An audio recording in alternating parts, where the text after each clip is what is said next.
हिंदुस्तान के अंदर जैसे हर व्यक्ति के लिए रोटी जरूरी थे, मकान जरूरी है, वैसे देश के लिए एक विधान, एक कानून और एक संविधान जरूरी है। देश में सबके लिए कानून हो, उसके लिए धर्मनगरी हरिद्वार में संतों ने यूसीसी को अपना समर्थन दिया है।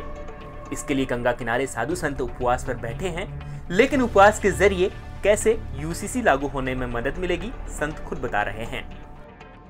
उपवास इसलिए कर रहे हैं कि देरी नहीं हो, और हम ये चाह रहे हैं, भगवान से भी प्रार्थना कर रहे हैं उपवास का, और नेताओं से भी प्रार्थना कर रहे हैं, पार्टी से भी प्रार्थना कर रहे हैं कि भाई देरी नहीं करो। अब बहुत देर हो गई, 75 साल हो गए, अब कितनी देर करोगे? अब बिना देर करे करो, बिना विलंब करो, तत्काल करो।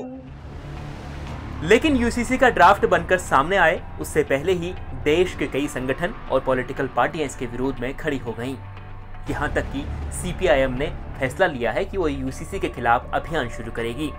जेडीयू, इंडियन यूनियन मुस्लिम लीग, तमिलनाडु की डीएमके, शिरोमणि अकाली दल समेत और भी कई पार्टियों ने इसका विरोध किया है।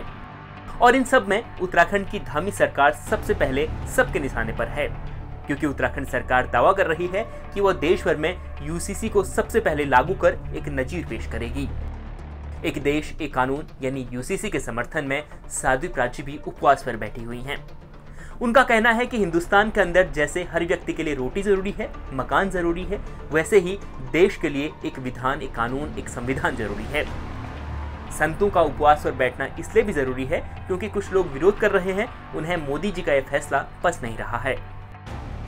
देखिए, हिंदुस्तान के अंदर जैसे हर व्यक्ति के लिए रोटी जरूरी थे, मकान जरूरी है, वैसे देश के लिए एक विधान, एक कानून और एक संविधान जरूरी है। लेकिन संतों को उपवास पे बैठने की क्या जरूरत है? संतों को उपवास पे इसीलिए जरूरी है क्योंकि कुछ लोग विरोध कर रहे हैं, उनको पच नहीं रहा मोदी जी का ये फैसला, लेकिन सभी संतों को इस पर एक मत होकर के आवाज उठानी चाहिए। कौन-कौन संत आए हैं यहाँ पर? पूज्य सभी महामंडलेश्वर, बहुत सारे संत लोग हैं जो मंच पर बैठे।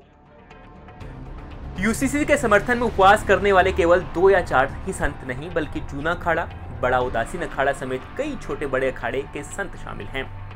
इस बीच स्वामी प्रबोधानंद गिरी का कहना है कि भारत में 2 कानून चल रहे हैं, मुसलमानों के लिए अलग, ईसाइयों के लिए अलग, हिंदुओं के लिए अलग, और भारत के नेताओं की राजनीति काले अंग्रेजों की तरफ फूट डालो, राज करो की नीति खत्म हो, उसके लिए समान कानून हो, उसके लिए समान नागरिक संहिता का कानून लाना बहुत आवश्यक है। भारत में जो दोहरे कानून चल रहे हैं, मुसलमानों के लिए अलग, ईसाइयों के लिए अलग, हिंदुओं के अलग, और भारत के नेताओं की राजनीति काले अंग्रेजों की तरह फूट डालो, राज करो की ये नीति खत्म हो और सबके लिए समान कानून हो, उसके लिए समान नागरिक संहिता कानून लाना बहुत आवश्यक है। भारत के यशस्वी प्रधानमंत्री श्री नरेंद्र भाई मोदी ने यह साहसिक कदम उठाया है। हम सब लोग उनका समर्थन करते हैं और उनको शुभकामनाएं देती हैं। वास्तव में भारत में पहला प्रधानमंत्री ऐसा हुआ जिसने अभूतपूर्व कार्य किए। विरोध और समर्थन के बीच भारत में यूसीसी लागू किए जाने को लेकर अलग अलग संगठनों की अलग अलग राय है।